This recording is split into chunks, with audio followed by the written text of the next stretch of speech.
Welcome back to Gun Bunny Customs, and today we're going to be doing the fourth part in the series of turning this Buzz Lightyear XL07 into a G.I. Joe classified shark. Now, if you remember, over the first episode, we just went over to see whether or not we think it would be able to work. And then we figured out that we could open it up to make sure that he could lay down in there just like the shark did. And then we worked on opening up the weapons, the panels here for the weapons, and then where the weapons would deploy. And then we worked on making these fins to give it a more, streamlined and shark-like look. And so the next thing that we were working on is getting these to pop up and how we're going to do that. And so let me show you what I've done. So what I've done is I've added, as you can see, that it'll pop up like that. And as you can see, I have added almost all the way around some 90 degree styrene. And so what I did was I did that to enclose it, to give it some depth, because once it's deployed, it's just going to kind of sit on top of there like that.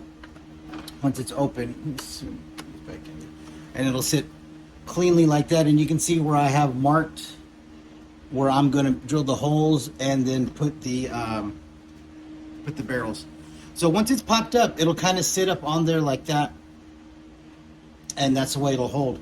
So when you want to put it back in, you just kind of push it in a little bit, and it snaps right back in, and it's got some hold, so it's not going to go anywhere. So when you pull it up, it kind of helps pop itself out by the way that there's pressure involved from the 90 degree styrene. And then, like I said, all you got to do is just sort of semi push it back in, and it clicks right back in. And we're almost done with the second side. I took a little break. I haven't gotten it all the way around, but you just got to measure and cut these. And then I'll be filling in the gaps with either green putty or strips of scrap styrene. And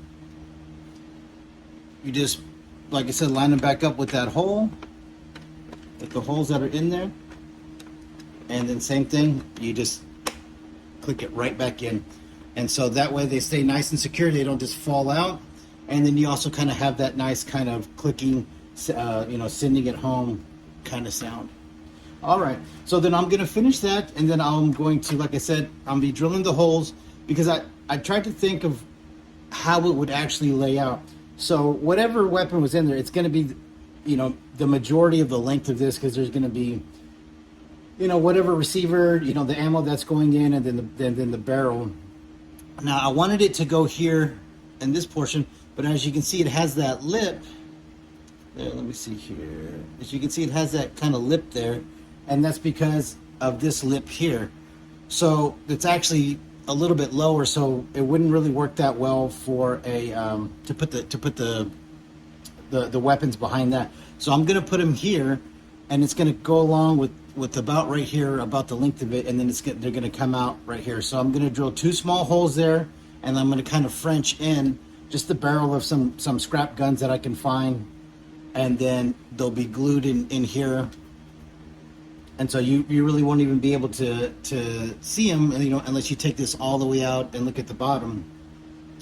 But like I said, I think keeping it simple like that will allow me to actually be able to achieve what I'm looking for without overcomplicating things, because you don't want to do things that's sort of outside of, that far outside of your wheelhouse, because then you're going to get, it's going to be hard for you to finish, and then you're going to get kind of disappointed in yourself, or you're going to get kind of beat yourself up for it, and you're going to lose all your motivation for it.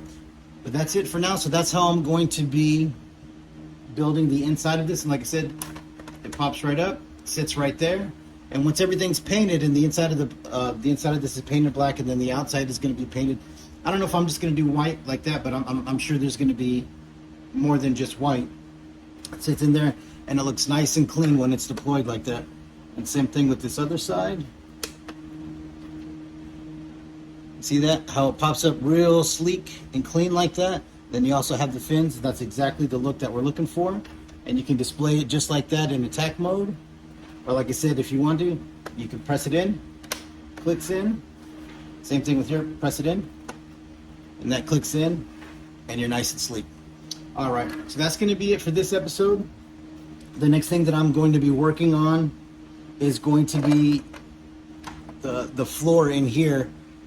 So that's why it'll cover up all of those parts that we cut in there, and it'll give a look of a nice clean kind of semi-padded floor for our driver to lay on.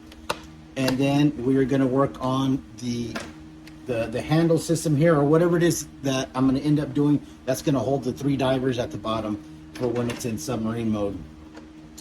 All right, well, like I said, that's going to be it for this episode.